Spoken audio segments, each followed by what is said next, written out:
past 2 seasons, we have been introduced to 12 different genetic identicals from Project Lita, and with the introduction of the Project Caster Boys, this season is guaranteed to be filled with clone craziness. Alright, to kick things off for you guys, we have a special sneak peek at Season 3, and it's jam-packed with everything you need to know, plus some exclusive, never-before-seen footage that you can only see here at WonderCon.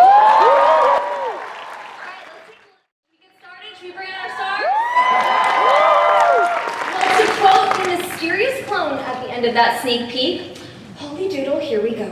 Alright guys, this is the man who came up with the idea for that brilliant 4-clone dance party. He is Orphan Black's co-creator and writer, Graham Manson.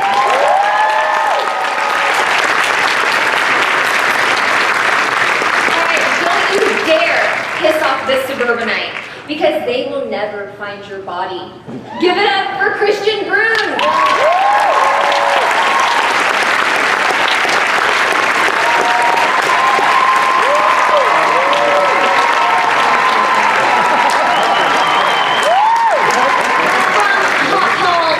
Rachel's boy toy, and now the military's newest major. Give a salute to Dylan Bruce.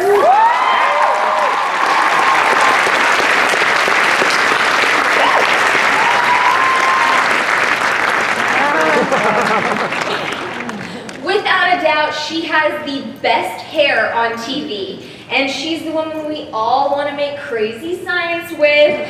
Say hello to Evelyn Brochu.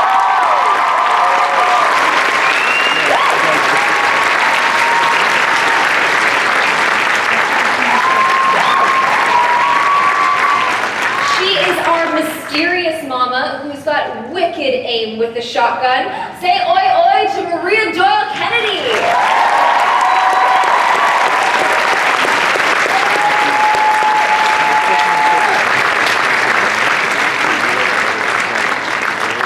And last but certainly not least, he is our sister brother, an honorary clone who makes assless chaps look amazing. Jordan Tavares.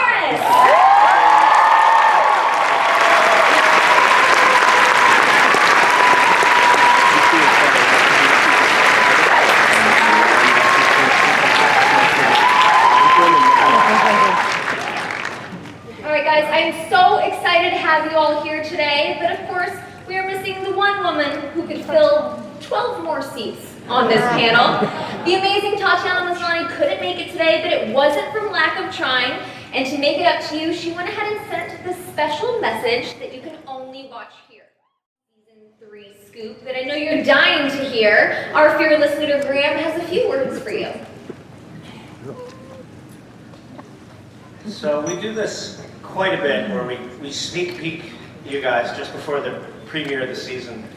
And I have to ask very kindly to not tweet and not spoil and not Tumblr and not do any of that stuff. If you guys could just do that for us, we would honor you forever and get you in free next year. Awesome guys, well let's get started. So for everyone on the panel, for the first 2 seasons, you guys have watched Tat transform herself into countless different characters. Now with the introduction of the Caster clones, what's it like watching Ari Millen do the same?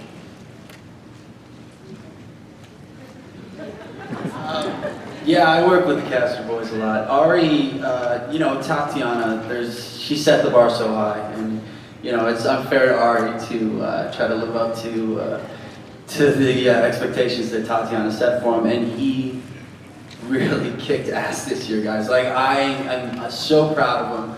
I cannot wait for you all to see what he's done with these boys. He's such a wonderful, lovely guy, and you know, he plays these creeps so well. You guys should all be really, really excited because he poured his heart and soul into all these characters, and he did a spectacular job. What do you think, Graham? Yeah, he's you know, they're this. You know, he was raised more as a wolf pack whereas Lita were raised in this, you know, social environment where they didn't know each other and they were they were in this experiment that raised them very differently on purpose. The boys weren't raised like that. So he's got this far more subtle job of trying to portray this new kind of family for the show, which is like a really bent band of brothers. Now, Jordan, Felix has become an integral part of Clone Club, and he's grown closer to Helena, Allison, and Cosima all in season 2. What's his role going to be like in season 3, and is he going to be getting closer to any of the other clones? Well, I think he shares a lot more time with Cosima this year, which was great for me. I know. It was kind of a long time coming, and not in any way to reduce these characters to their sexuality, but they have this thing in common. And it's something that Lita and Castor and any of the sisters, it's something that none of them can relate to. It's a very specific thing, having to come out, feeling like an outsider, ever feeling oppressed. It's a very specific kind of feeling that I think these characters on an unspoken level get to relate to one another over. And I think their loneliness, you know, I think that things are, it's safe to, yes, I agree. You know, I think Cosima is, she's a bit insular, like in how she operates with the science, and that's her obsession, that's her passion. She's lonely, and Felix is too. We see him, there's a lot of sexual partners, but, you know, I don't know how many people would take him on dates. I know, and that's a scary thing too for me, you know, for me as a person myself, to then reveal and share with you guys and share with the audience that I know something about what it means to be lonely, or what it means to be going to sleep at night and wishing there was somebody next to you. That's, you know, it's embarrassing, it's uncomfortable, it's scary, but it's what we do as actors, and we hope that we find some solace and some understanding in the shared experience. Well, the good thing is that we know that Felix will always have his sister, will always have Sarah, and to give you guys a special sneak peek as to what's coming up for Felix, let's take a look.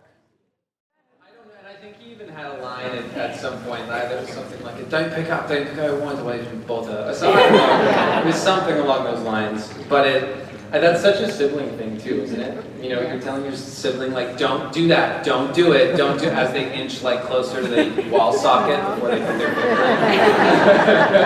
And then you're at the hospital. Getting a little personal there? I did. It wasn't my finger, it was a house key. I did the same thing. My sister told me it was a door that unlocked a I magic. thought it was a secret passage too. Yes! Also, apparently we're not very smart. No! Not at all. Well, in that sneak peek clip, we saw that Sarah and Felix were discussing Mrs. S's betrayal to hand over Helena. Now, Maria, do you feel like she made the right choice? Oh God, I think that was a really dangerous move for her to make. It was really duplicitous, obviously. I mean, she makes lots of crazy decisions, but she always has a good reason for making them, and she's doing them ultimately to protect her family. Betraying Helena is a little closer to the edge in that respect. Helena, well,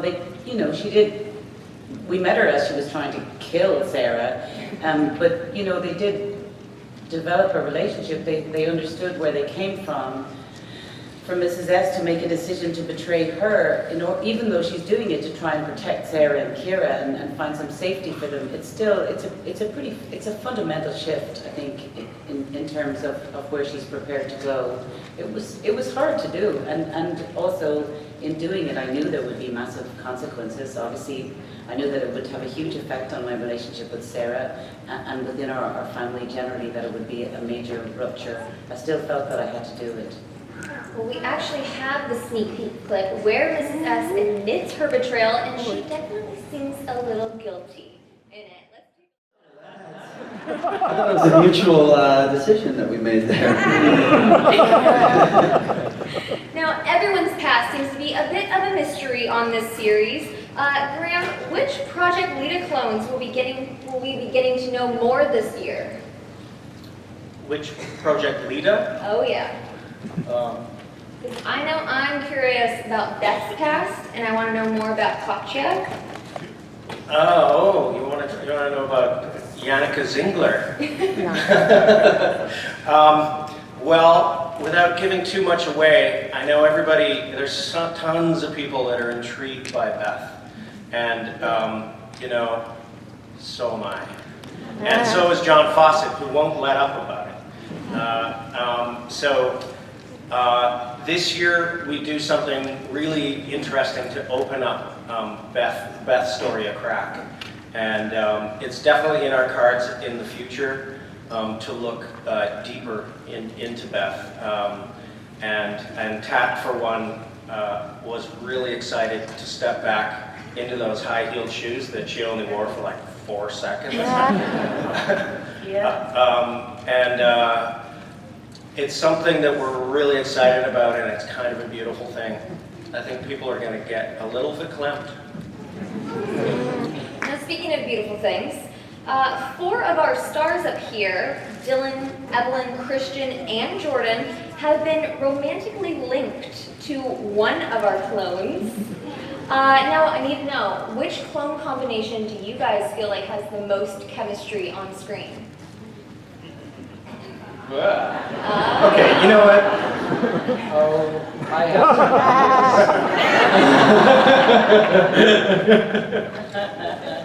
I just laughed so hard into the microphone.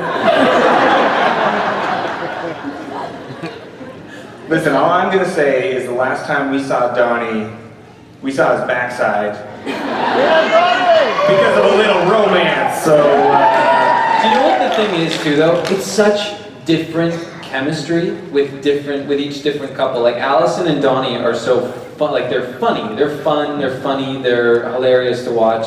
Cosima and Delphine are like totally adorable. Like how can you not love that relationship? Tony and Felix was just hypnotic and weird. And we all have such different backsides. I think they often ask us who's the best kisser, and I think, strangely, I think it is always a question of chemistry, just like in real life. It's not having no one's a perfect kisser, but everybody's a perfect kisser for someone. And I think each of us has found our clone, and I think that's why it's special. Yeah. We're all just in love with Tatiana Maslany. What we can all say is that she's the best kisser. The question is, who kisses Ari? Well, I know that there are plenty of Cosima and Delphine fans out there, right? So we actually have a special Cothene sneak peek that we want to share with you guys right now. Evelyn, what are you doing to us? You broke all of our hearts in that video. Talk to us about Delphine's intentions this season. Are we going to find out where her intentions truly lie? I think all the themes that are going to be Delphine's themes for this season are in this scene. That promise is going to be very important. Is she going to live up to it? Her new position in regards to topside and dyad and even caster and being involved and involving in her getting the other clones to be involved with her plan, because she does have a plan. What's going to be fun to see is that she's not going to unveil her intentions as fast as we'd like, because when you're in a position of power, to keep that power, sometimes you got to keep secrets, and you've got to make hard choices and sacrifices, and sometimes they're heartbreaking decisions. But the beautiful thing about power too is that you get a chance at doing what you need to be doing, and you also get a chance at revenge. Now we know that everyone has secrets on Orphan Black, but I want each of you guys to go down the line and spill a deep, dark secret about your character that no one knows. Starting with Jordan. He's never been in love. Way to bring it down. Sorry. Maria, what can you spill about Mrs. X?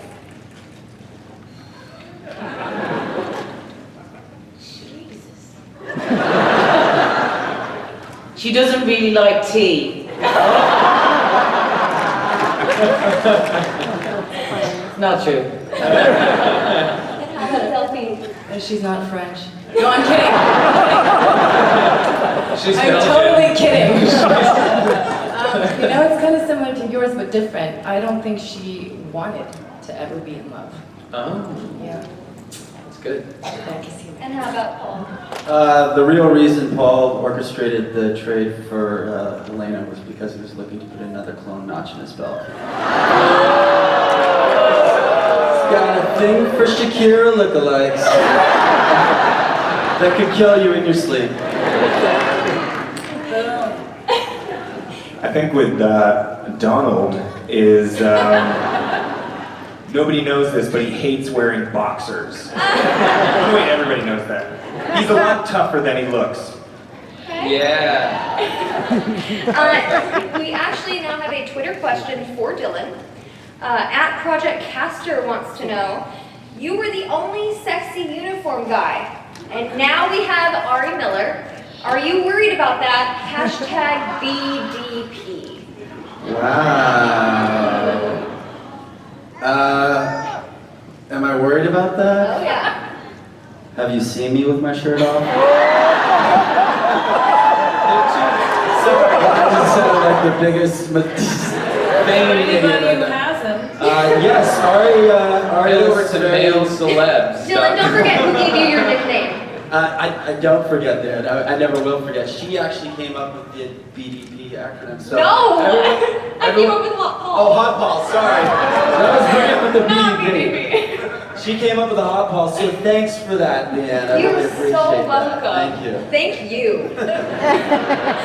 But we actually have a special sneak peek with Paul and the Caster clone, so I'll let you guys see both of his hands in the clone cookie jars. Are we going to be finding out more about Paul's past? Yeah, I think a lot of questions are answered this season for sure. Paul's finally in his element with the military and with the Caster boys. He's kind of, I don't know, quasi-leader of the wolf pack. He tries to keep these kids in check. So yeah, I had a lot of fun, and there's a really interesting story arc for Paul this year, and I think everybody's going to be blown away and really excited to see it. So yeah, I had a lot of fun playing it for sure. Now, Graham, I know I'm not the only one who was blown away by that 4-clone dance party. That was amazing. Now, in the Season 2 DVD bonus features, you promised a 5-clone Thanksgiving dinner. Please tell me that that's coming up. Oh my God. Did I really say that? Oh, yeah. You know what? When we get to the finale, there's no way to keep John out of doing some giant clone scene, some hugely, technically almost impossible clone scene. You know, we've done it each season. We certainly did it at the end of the second season. And it's another thing, it's one of the things now that we really plan for. Because we have to go to the networks and ask for an extra day to do it, of course, because to do those kind of scenes, takes us 2 full days. But I will say that we almost do that. We almost, what was it again? A 5-clone Thanksgiving dinner. Well, it's something like that. All right, switching it over to Team Hendrix. We've seen that Allison and Donnie are stronger when they're together, and according to this sneak peek clip, they're going to be spending even more time together in season 3. Can I just say, I feel like Donnie is going to, after this season, be even more quoted than Felix is. On all the Tumblrs, on all the Twitter, you have amazing lines this year. Thank you.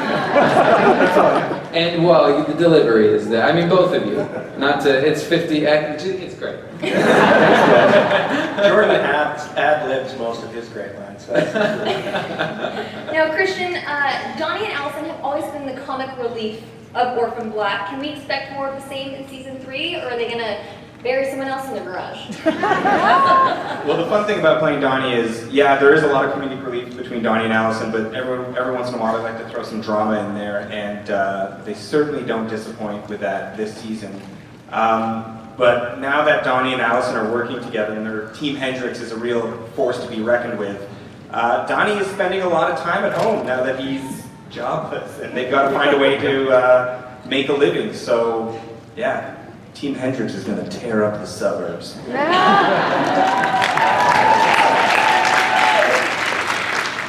right, and we know that Tatiana is the master of taking on other identities, and I want to know who here can do an impression of one of the other Orphan Black characters.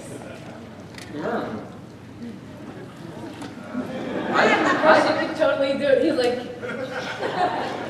really I can do a John Fawcett. I can do John. He's not here, so I'll do John. Go for it. Okay, you know, in this scene, I think you're just really, you know, we gotta see more of that, you know, get the humor, just make it funny, bring the funny. Just bring the funny. That was really good, but isn't John's like, so, okay, like, guys, I think that it could be really good. I just think that we could make it like a bit cooler, you know? You need to have a few energy drinks though, and really Yeah, there's some Red Bull in there somewhere. Or how about an Allison? We all have an Allison. Jordan, I hear you do me. I've heard it, and I've heard you do me. Yeah. What do you mean, do you? I do a really, You'd think I'd know. I do a really bad you. Yeah. I do a really bad impression of you. Do Allison, you obviously have. That's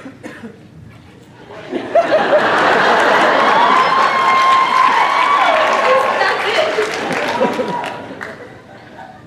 Hello, dummy. It's getting hot up here. We're going to toss it to the fans, so if you guys have any questions, go ahead and start lining up. Nice. You got there so fast. Go for it. And guys, let's try and limit the marriage proposals. Okay, so my question is, how is it to work with Tatiana, you know, because she plays so many different characters, like with the dancing, you know, how you guys were, Felix, you were all dancing together. I know you guys did it in different scenes, like I saw in the clip, but how is it like when you're working with them on set and it's like, it's just crazy. How do you guys do it? Like when the clones are together, they're holding hands, they're touching, they're hugging. Graham, I think you got this one. Tell me the magic. I mean, technically, I gotta let the actors talk about what it's like to actually work with Tatiana, but technically, the twinning, the clone scenes with 2 or more clones, whenever you see the camera moving and it's not just the standard over the shoulder, that we do with doubles and simple split screen techniques, we use a motion control system called the Techno Dolly that allows you to do all of those camera moves and focus pulls, and then Tatiana works with her doubles, who are awesome and get not enough credit, to block out the scene, and then they leave the scene and she plays it absolutely empty. And then by the time she's done that, everybody's changed wardrobe and she's back around to doing it again. On the monitor, you're watching in real time Tatiana act with Tatiana. So we are, you know, it's a composite image at that point, and it's a really cool system that we call the time vampire, because it'll just kill your day. It's really weird to do it because, and it makes you admire her that much more because it's actually acting opposite a tennis ball. I had to do one this season, and I was like, which tennis ball are we looking at now? And I couldn't believe how she's so technically amazing, yet so free, and channels this like superpower of truth and greatness. I don't know. It's true though, like when you're so, because if I was interacting with like Sarah here, and we're both in the same frame, and there's supposed to be a Casima over here that's like a tennis ball. So we're like, you know, we're having to reference and talk to and look at this Casima that doesn't exist. And if I'm right next to her, I'm terrified that accidentally I might move my arm in a certain way that it goes through the Casima that doesn't exist. So you sort of just like sit very still, but it's trying to get out of that idea that you can't be alive and you can't be spontaneous and you can still have some muscularity too. You don't have to feel so constrained. But Tat does it like I think it's just like breathing for her now. Can I just, you know, I live in Ireland, so I don't get to watch whoa. Whoa. But I don't get to watch it at the same time as everybody else or in real time. So I often watch it on my own, like a day later or the middle of the night or something like that. And when I saw the clone dance scene, that was the thing that expressed it most for me. What happens and how much I care about it. It was like 2 minutes of a scene and it made me cry. And also, there's no words. It's not about speaking, it's about the emotion and about how much we care now about all those and how much they are different. Even though they're her, they're different, completely different people that we care about. And seeing them together in a room emotionally and connecting and trying to find each other was just incredibly moving. All right, next question. Thank you. Okay, I'm not going to waste everyone's time, just compliment you. It's just so amazing. I love you all. My question is more for Felix's character. I know that Graham and his team has something to do with mainstream media these days. You see queer characters not so feminine, seem to be like women, so it's just so refreshing that Felix is so incredibly unapologetic about it. My question really is, Jordan, like, how much of that is scripted and how much like all the sass and just the attitude is just you being like, I'm gonna do this? I mean, there was a very vibrant character on the page. When I first got the script 3 years ago, he was very alive. To me, he was very alive on the page. Instinctually, the lines spoke to me, who this person was, his background as a hustler. I thought this is somebody who lives dangerously. He, you know, it can go so many different ways. You could say, well, either he's really self-assured or he hates himself. You know, one of the two. He loves himself so much he's liberated and that's why he can hustle, or he absolutely hates himself and lives on the edge every day. Could potentially encounter a client that could kill him, and he's so close to, he just sits on that precipice of here but not here. But I think there was also some discovery. I mean, and you can speak to this too, Graham. I think there was a lot of discovery when I brought what I was bringing to the character, and then you guys saw that and thought, this is a version of this person we really like, and how can we write for this? Yeah, definitely. When I first conceived of the character, for myself personally, I was expecting a character that was a little more like Sarah, that was a little more of a punk. And Jordan brought the sass. So Jordan brought the flamboyance to it, and it really worked, and it differentiated him from his sister in a wonderful way. And then we put him in that long coat, which was awesome. The Richard E. Grant coat. But that's something that I feel very strongly about and have spoken out about on many occasions, that it's difficult. We get stuck sometimes as a zeitgeist, we get stuck as people of media, purveyors of media, we get stuck representing minorities or representing people one way, whatever way the zeitgeist has at that time deemed socially acceptable or appropriate. But exactly. Absolutely. Some of the most pervasive homophobia I've seen is in the gay community, and it breaks my heart. Transphobia, bisexual phobia, not believing that bisexuality can be a real thing, and then criticizing and lambasting those people for it. It frustrates me to no end, and I try every day whenever I'm approaching the character to remember that he is so much more than his sexuality, that there are components of him that I haven't explored yet. There are parts to him that I don't know exist, things that I discover every day when I step on set and allow other people, other characters to reveal those parts of him and those parts of me. And it's a wonderful reminder that there's just a million shades to everybody. And if we could remember that sometimes, instead of trying to pigeonhole everyone, I think we'd be a lot happier.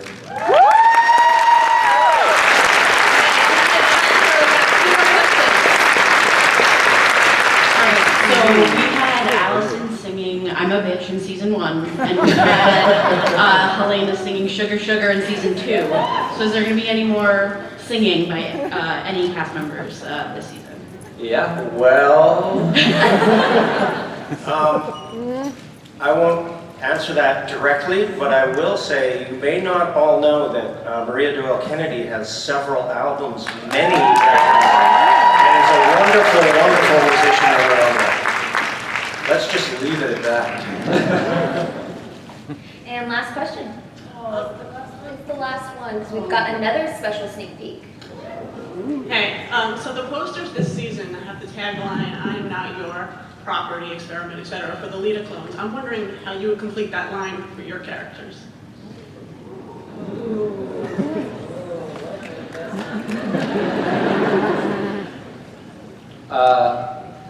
I am not your accessory.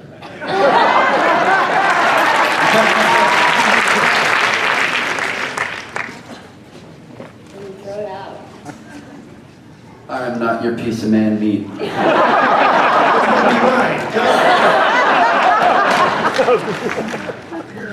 I am not actually your mother. I am not your schlub. I'm Allison's. And what about Delphine's? Oh.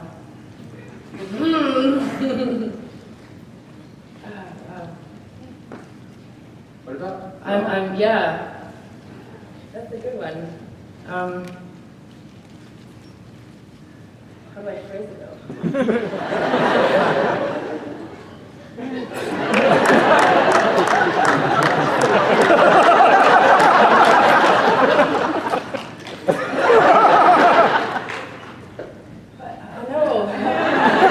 She wants to say, my hair is mine.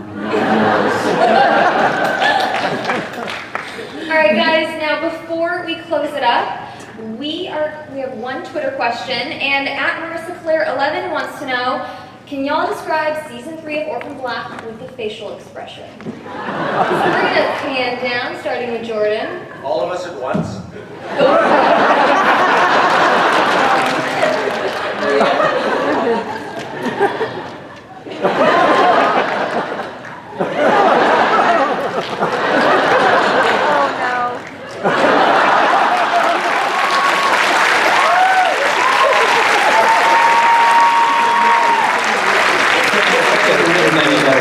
Thank you very much to our fans. The fans have definitely made our show. And we're so I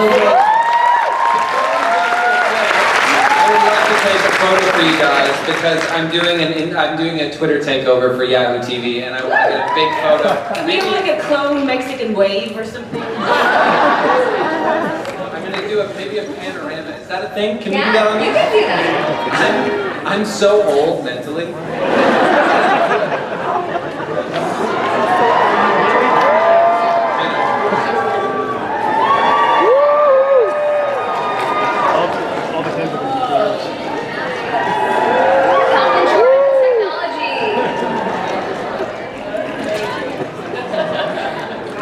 I found my sentence, by the way. It took me 20 minutes.